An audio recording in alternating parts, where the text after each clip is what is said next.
ونصلي على رسوله الكريم اما بعد فاعوذ باللہ من الشیطان الرجیم بسم اللہ الرحمن الرحیم۔ معزز سامعین کرام، آج کی ویڈیو میں آپ لوگ کے ساتھ حضور اکرم صلی اللہ علیہ وسلم کا ایک حدیث مبارک شیئر کرنے والا ہوں جو کہ قرآن مجید کے حوالے سے ہے۔ تمام اہل مسلمہ سے یہی درخواست کرتا ہوں کہ اس حدیث مبارک کو مکمل توجہ کے ساتھ سنیں بھی اور اس پر عمل بھی کریں۔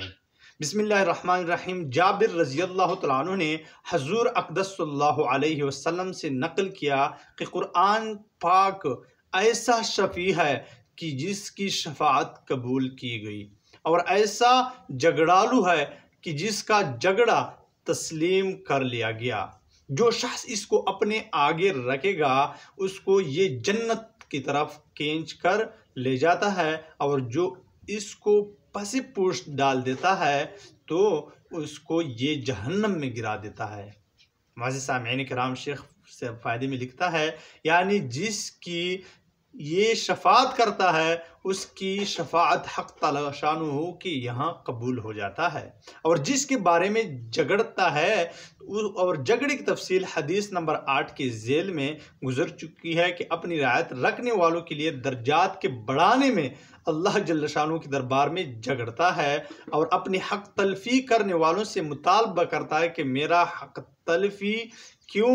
کیا، میرا حق ادا کیوں نہیں کیا۔ جو شخص اس کو اپنے آگے رکھے گا یعنی اس کا اتباع کرے گا، اس کا تلاوت کرے گا اور اس کی پیروی اپنا دستور العمل بنا لے، اس کو جنت میں پہنچا دیتا ہے، اور جو اس کو پشت کے پیچھے ڈال دے یعنی اس کا اتباع نہ کرے، اس کا تلاوت نہ کرے، اس کا جہنم میں گرنا ظاہر ہے۔ بندے کے نزدیک کلام پاک کے ساتھ لاپرواہی برتنا بھی اس کے مفہوم میں داخل ہو سکتا ہے۔ متعدد احادیث میں کلام اللہ شریف کے ساتھ بے پرواہی پر وعیدیں وارد ہوئی ہے۔ بخاری شریف کی اس طویل حدیث میں جس میں نبی کریم صلی اللہ علیہ وسلم کو بعض سزاؤں کی سیر کرائی گئی، ایک شخص کا حال دکھلایا گیا، فرمانے جس کے سر پر ایک پتھر اس زور سے مارا جاتا کہ اس کا سر کچل جاتا۔ حضور صلی اللہ علیہ وسلم نے دریافت